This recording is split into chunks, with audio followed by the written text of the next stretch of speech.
Picture the ultimate, counterintuitive nightmare. You're staring at an open cage door. You know you can leave.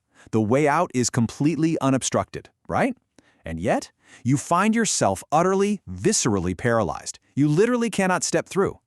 Today, in this explainer, we are diving deep into the biological destruction of human will.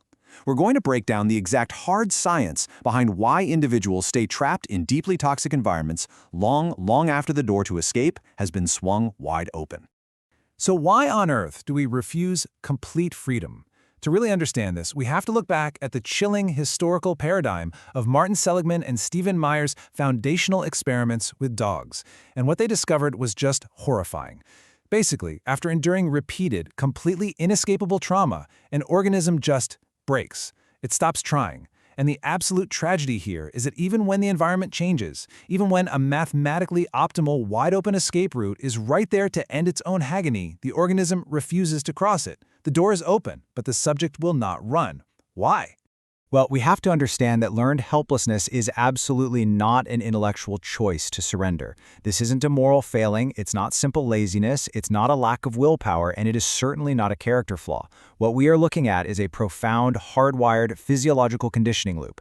When an organism faces continuous volatile stress that it absolutely cannot control, its underlying neurology physically intervenes. It steps in and systematically rewires the brain to view all effort as structurally futile. We really have to treat this destruction of human agency with cold, clinical detachment. We're observing a systematic conditioning mechanism that is literally designed to erase individual identity and sovereign will. The brain is quite physically decommissioning the machinery of ambition. It is a biological survival mechanism that has gone incredibly dark. It adapts to inescapable duress by simply shutting down the biological systems that are responsible for trying. Structurally, we can do a forensic dissection of this shutdown code.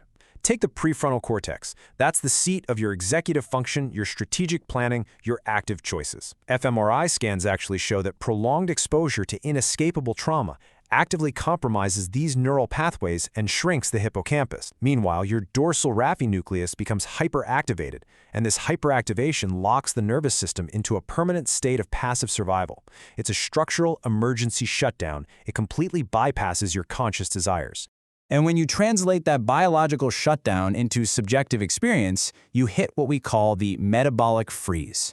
Imagine just the heavy, crushing, suffocating weight of simply existing. Your brain's internal algorithms have essentially run the numbers, and they've calculated that expending even a single calorie of energy on strategic action yields a 0% return. You don't just feel unmotivated, you feel physiologically cemented to the floor. The brain has decided that trying is a literal waste of biological resources, so it enforces an absolute, terrifying metabolic paralysis. Section 2. Random Coercion Matrices. The Architecture of Systemic Abuse. Now that we understand that neurobiology, we have to look at how this gets weaponized externally. Toxic corporate managers, systemic authoritarian regimes, highly manipulative partners, they don't just stumble into making you feel trapped. They deliberately exploit this exact neurobiology to construct an environment designed to trigger that metabolic freeze. They execute this through clinical metrics of identity extraction. First up is agency evisceration. This is the systematic removal of small, daily choices, forcing absolute conformity to rigid, totally nonsensical protocols. Then, we have causal decoupling, the randomness exploit. This is where they deliberately misalign metrics, literally punishing you for standard performance while elevating totally arbitrary preferences. Finally, pathologized autonomy. This is conditioning the group to view individual escape or innovation as dangerous arrogance. These entirely unpredictable intervals of punishment and reward completely shatter the brain's ability to link cause with effect. Once the mind realizes that its choices have no predictive power over its environment, it relinquishes sovereign agency and defaults to total passive compliance. That right there is the devastating internal result of causal decoupling. When your brain can no longer map your effort to an actual outcome, your entire causal architecture just breaks down. You're left with the absolute erasure of your own agency and just the terrifying quiet of a mind that has completely surrendered to randomness. You stop trying to predict or influence anything around you, simply because your biology has accepted that your sovereign choices mean absolutely nothing. Section 3. The Invisible Cage Syndrome. Pathologizing Opportunity. This brings us to where the phenomenon reaches its absolute most tragic state. We're talking about the terrifying permanence of this psychological condition. It sustains itself long, long after the external threat. The abusive manager, the toxic partner, has been totally removed from the equation. The cage ceases to be a physical structure. It becomes a core operational component of the victim's self-concept. It turns into this deep, internal psychological filter. So when systematically broken individuals are finally presented with an open door, like a far superior career path or a real chance for escape, they will actually voluntarily remain in the abusive paradigm.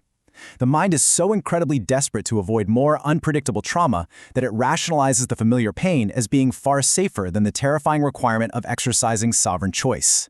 And this systemic conditioning is so thorough that any impulse towards self-actualization isn't just viewed as risky, it is instantly framed by the victim's own mind as a direct betrayal of the collective. It's pathologized as a dangerous act of arrogance. You have literally been conditioned to police your own paralysis. You are the one keeping the door locked from the inside.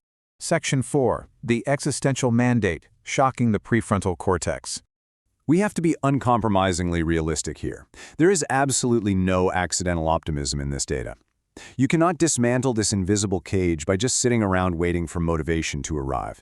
You will never reverse a hardwired biological survival mechanism with soft affirmations or positive thinking.